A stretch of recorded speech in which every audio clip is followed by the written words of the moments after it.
శక్తి స్వరూపానికి నిలువెత్తు నిదర్శనం ఆడది.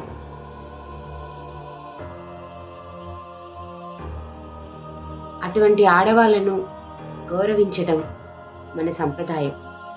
పవిత్ర భారతదేశంలో పుట్టిన ప్రతి ఒక్కరూ ఆడవాళ్లను గౌరవించాలి. కానీ ప్రస్తుత రోజుల్లో ఆడవాళ్లపై జరుగుతున్న లైంగిక వేధింపులు, అత్యాచారాలు, పసిపిల్లలపై దాడులు చెప్పుకుంటూ పోతుంటే సిగ్గుపడాల్సి వస్తుంది. ఎటు చూసినా ఆడవారి ఆర్తనాదాలే వినపడుతున్నాయి.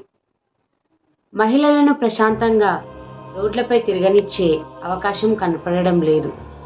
ఎంత భద్రత వ్యవస్థ ఉన్నా మాటు వేసి మరీ మృగాలు దాడి చేస్తున్నాయి.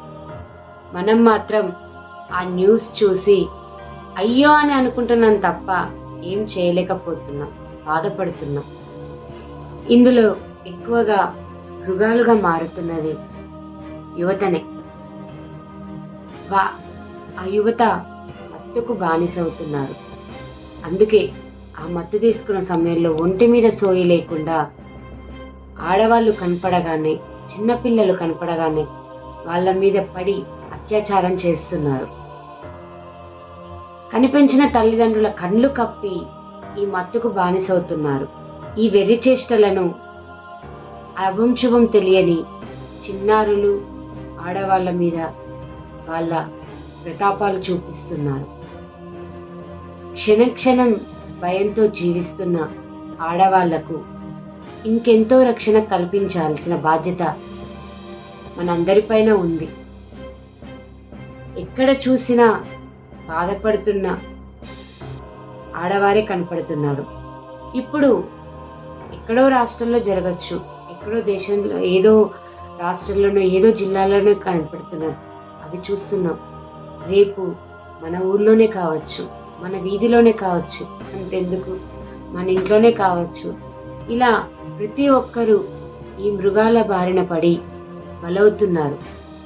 ఈ మత్తుకు బానిసై యువత ప్రాణం మీదికి తెచ్చుకుంటున్నారు. అవి చూసిన తల్లిదండ్రులు బాధపడుతున్నారు. కనిపించిన కొడుకు అలా కళ్ళ ముందే కనుమరుగవుతుంటే వాళ్ళు చాలా బాధపడుతున్నారు. మహిళలకు తగు జాగ్రత్తలు తీసుకోవాలి.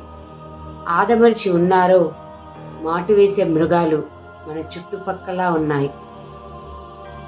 అందుకే ఎప్పుడు జాగ్రత్తలు పాటిస్తూ అవసరమైన రక్షణ సేవలను వినియోగించుకోవాలి. ఏది ఏమైనా ఈ ఆకతాయిల వల్ల బలైపోయేది మహిళలు మాత్రమే. వారి రక్షణ కోసం మెరుగైన సేవలు అందించడానికి పోలీస్ అధికారులు ఎప్పుడు సిద్ధంగా ఉన్నారు. మహిళలు జాగ్రత్తగా ఉండాల్సిన అవసరం చాలానే ఉంది. శక్తివంతమైన మన బలం మనకు ఎప్పుడు అండగా ఉంటుంది.